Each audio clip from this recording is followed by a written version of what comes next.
আসসালামু আলাইকুম। কেমন আছেন আপনারা সবাই? আশা করছি সবাই অনেক বেশি ভালো আছেন। সবাইকে আবারও একবার আমন্ত্রণ করছি সাদামাটা রান্নাঘর অ্যান্ড ব্লগসের আরেকটি নতুন ভিডিও দেখার জন্য। আজকে আমি আপনাদের মাঝে 10 মিনিটে তৈরি করা যায় ডিম দিয়ে এমন একটি নরম তুলতুলে পিঠা রেসিপি শেয়ার করছি। বাসায় মেহমান চলে এসেছে, ভাবছেন কি তৈরি করবেন? তাহলে ডিম দিয়ে ঝটপট ডিমের পিঠাটি 10 মিনিটে তৈরি করে নিতে পারেন। এখানে একটি বোল নিয়েছি। বোলের মধ্যে আমি চায়ের কাপে মেপে 1.25 কাপ মতো চালের গুঁড়া দিয়েছি। দিচ্ছি সমপরিমাণ আটা, দিয়ে দিচ্ছি স্বাদ মতো লবণ, 2.5 চামচ মতো চিনি। শুকনো উপকরণ নেড়েচেড়ে মিশিয়ে নিচ্ছি। চিনিটা যে যার স্বাদ মতো দিয়ে নেবেন। আমার বাসায় মিষ্টি একটু কম খায়, সেজন্য এখানে চিনির পরিমাণ কমিয়ে ব্যবহার করেছি। এখন অল্প অল্প করে দুধ দিয়ে ব্যাটার তৈরি করে নিব। ভিডিওর মধ্যে কথাবার্তায় যদি কোনো ভুল হয়ে থাকে সবাই মানিয়ে নেবেন, ক্ষমা সৌন্দর্য দৃষ্টিতে দেখবেন।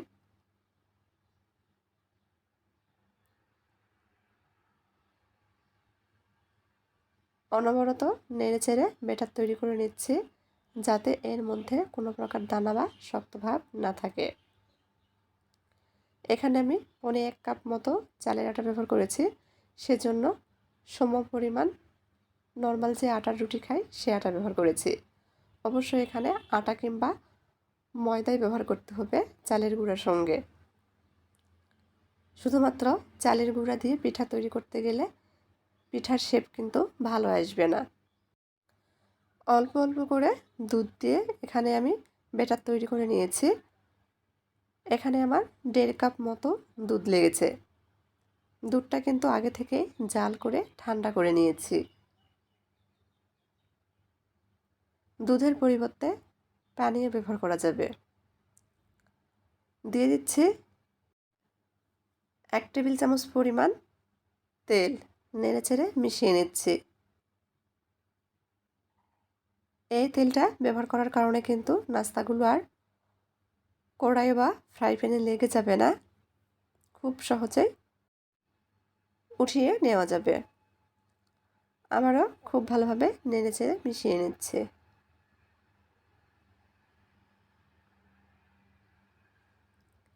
মেশানো হয়ে গেছে, এখন ঢেকে রেস্টে রেখে দিচ্ছি প্রায় 10 মিনিট মতো। যেহেতু চালের গুঁড়া দিয়ে তৈরি করছি, অবশ্যই কিন্তু রেস্টে রেখে দিতে হবে। 10 মিনিট পর আবারও এই ব্যাটার একটু নেড়েচেড়ে মিশিয়ে নিচ্ছি। আমরা যেরকম পাটিসাপটা পিঠা তৈরি করার ক্ষেত্রে ব্যাটার তৈরি করি, একইভাবে এই নাস্তার ব্যাটার তৈরি করে নিতে হবে। একেবারে গাঢ়ও না, আবার খুব বেশি পাতলাও না।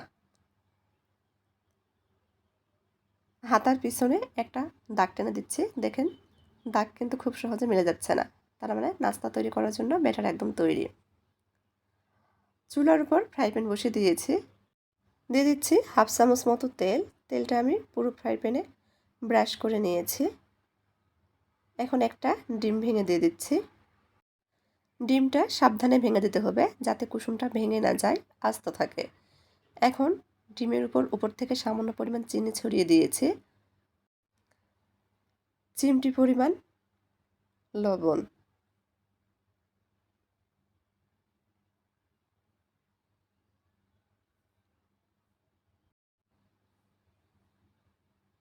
উল্টিয়ে দিয়েছি, এই পাশেও ভেজে নিব। ডিম ভেজে কিন্তু একেবারে শক্ত করে ফেলা যাবে না।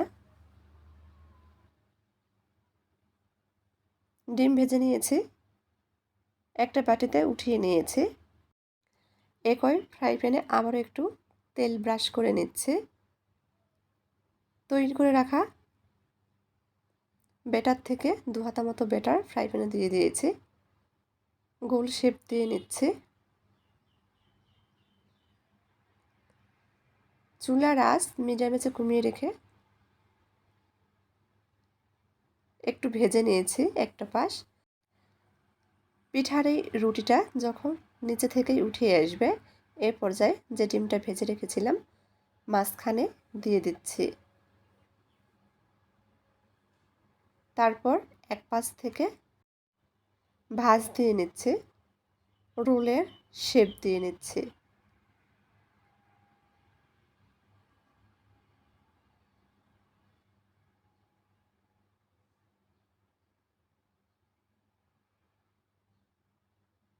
উপর থেকে আবারও তেল ব্রাশ করে নিচ্ছি, খুব ভালোভাবে ভেজে নিয়েছি, উঠিয়ে নিচ্ছি। ফ্রাই প্যানে আবারও তেল ব্রাশ করে নিয়েছি। তৈরি করে রাখা ব্যাটার থেকে 2 হাতা মতো ব্যাটার আবারও দিয়ে দিয়েছি। আবারও একটা রুটির বা নাস্তার শেপ দিয়ে নিয়েছি। যখন নাস্তার রুটিগুলো নিচে থেকে উঠিয়ে আসবে, এ পর্যায়ে যে রোলটা তৈরি করে রেখেছিলাম সে রোল আবার রুটির উপর দিয়ে আবার এভাবে ভাঁজ দিয়ে নিচ্ছি। এতে করে কিন্তু নাস্তার অসংখ্য লেয়ার হবে। তেল ব্রাশ করে দিয়ে এপাশ ওপাশ খুব ভালোভাবে ভেজে নিয়েছি। একইভাবে আমি আরও একটি তৈরি করে নিয়েছি। যে পরিমাণ চালের গুঁড়া ব্যবহার করেছি এখানে আমার 2টি নাস্তা তৈরি হয়েছে, মানে 2টি ডিম লেগেছে। 2টি ডিম দিয়ে 2টি নাস্তা তৈরি করে নিয়েছি। একটু ঠান্ডা করে নিয়েছি, এখন ছুরি দিয়ে আপনাদের মাঝে কেটে শেয়ার করছি। দেখিয়ে দিচ্ছি যে কতটা লেয়ারযুক্ত হয়েছে। দেখতে যতটা সুন্দর, খেতেও কিন্তু তার থেকে অনেক বেশি মজার। বাসায় হঠাৎ মেহমান আসলে ঝটপট 10 মিনিটেই তৈরি করে দিতে পারবেন, কিংবা বাচ্চাদের টিফিনও দিতে পারেন। সবাই কিন্তু অনেক পছন্দ করবে। 2টি পিঠাই আমি একইভাবে ছুরি দিয়ে কেটে নিচ্ছি।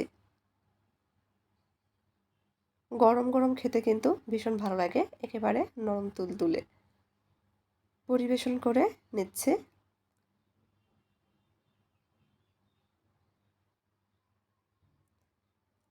পরিবেশন করে নিয়েছি, দেখেন মাশাআল্লাহ দেখতে কতটা লোভনীয় লাগছে। ভিতরে একদম ডিমের পুরে ভরা আর কতটা লেয়ারযুক্ত নরম তুলতুলে নাস্তা। তো আমার আজকের এই ডিম পিঠা রেসিপিটি ভালো লাগলে প্লিজ সবাই চ্যানেলটি সাবস্ক্রাইব করবেন, লাইক কমেন্ট শেয়ার করে নিয়মিত চ্যানেলের পাশেই থাকবেন। আজকের মতো এই পর্যন্তই। সবাই ভালো থাকবেন। আল্লাহ হাফেজ।